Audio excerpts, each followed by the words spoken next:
Hello, I am Curtis Dorsey, Technical Program Facilitator for Computer Science. For this video, I'm going to review the changes that were implemented in the Brightspace and the Codio modules for EW6. We made some key changes to help both with the instructor and student experience. I'll go ahead and go over the Brightspace changes. If we go over here to the learning modules,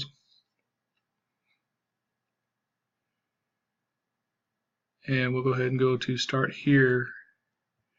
You can see in the getting started section, we added a lot of videos and additional help as far as the how to get started in Codio, the playground mode being if they type in just Python 3, for example, it'll put them in a where they can just enter code and just run it by just typing it in.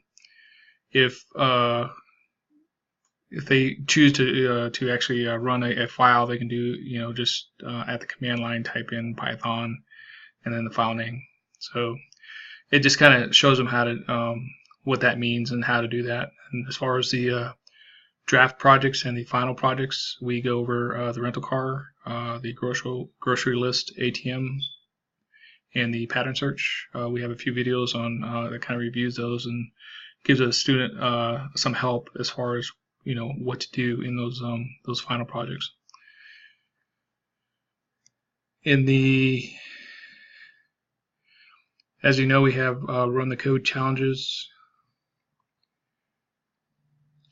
There was some confusion with students where they weren't sure whether or not to hand in assignments to the instructor through Brightspace. And there was actually a submit button at the bottom here to submit, and they didn't really need to submit. They just can do their run the code challenges in Codio, and then of course you grade from there, using a rubric.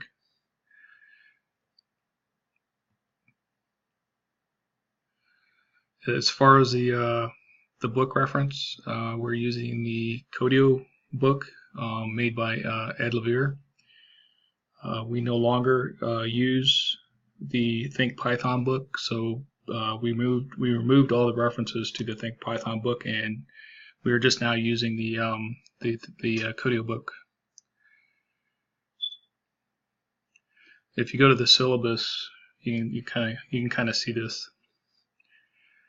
We still have reading assignments every week, but we're going to be using the course book.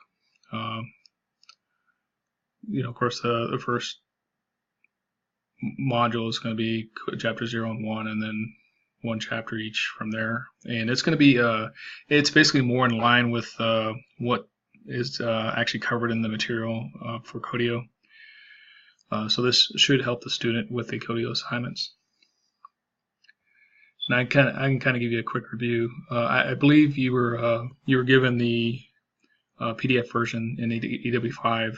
If not, maybe you may have not got the version. But what we did is basically we built the book in Codio, so the student can actually access the Codio book in when they open up their Codio version of their modules and assignments.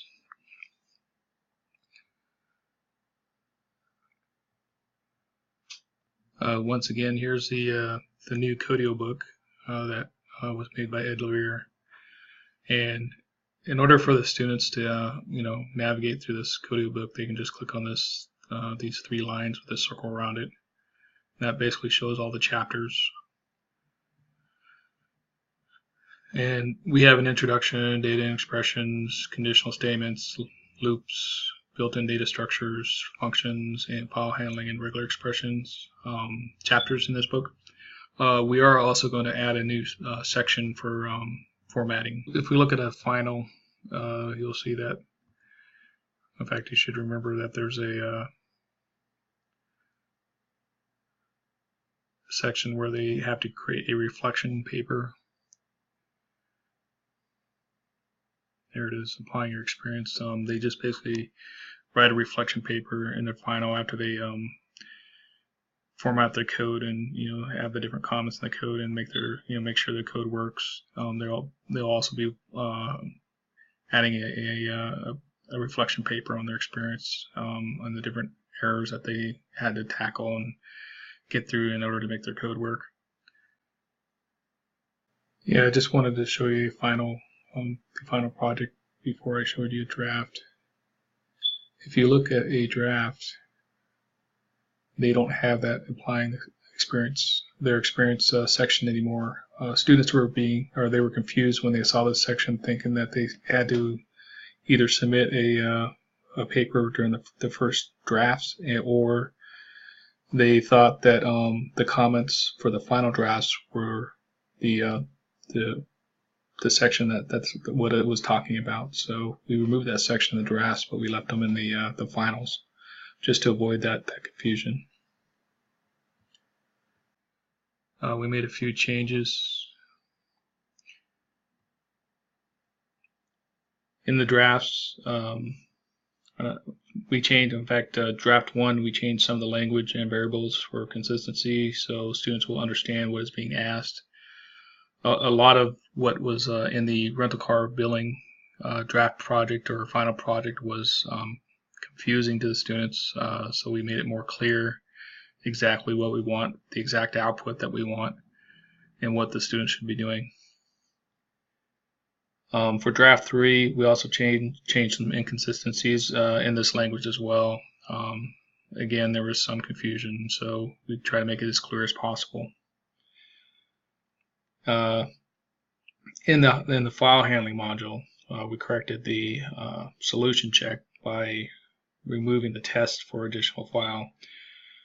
There was an additional file that we're doing our testing for that wasn't even related to the actual test that was being done.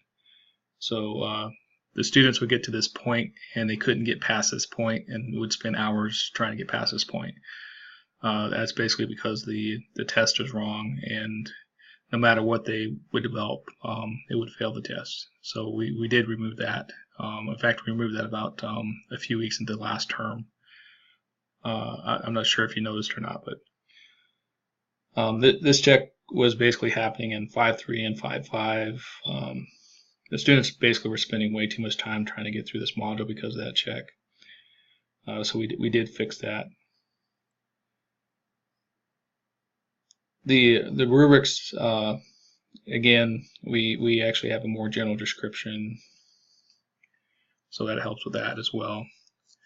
So overall, we think we have some good changes here. We may be updating some more changes, or having more changes that are less, actually make the modules less complex. We're still debating that. Especially a lot of them deal with math. In fact, a little more advanced concepts, but the examples are, I think, okay, because they, we cover exactly what they need to do and what it is, and they basically just run the code and see how it works. And there's a couple others that we're still debating on whether they should be removed or not, and how if the student actually learns anything from that module or from that section from that module. Okay, I think that's about it for the changes. Let me know if you have any questions. Again, my name is Curtis George. Email is c.george@snhu.edu. I'm the Technical Program Facilitator of Computer Science. If you have any questions, just let me know. And thanks. Have a good day. Have a great term. And remember, feedback's important.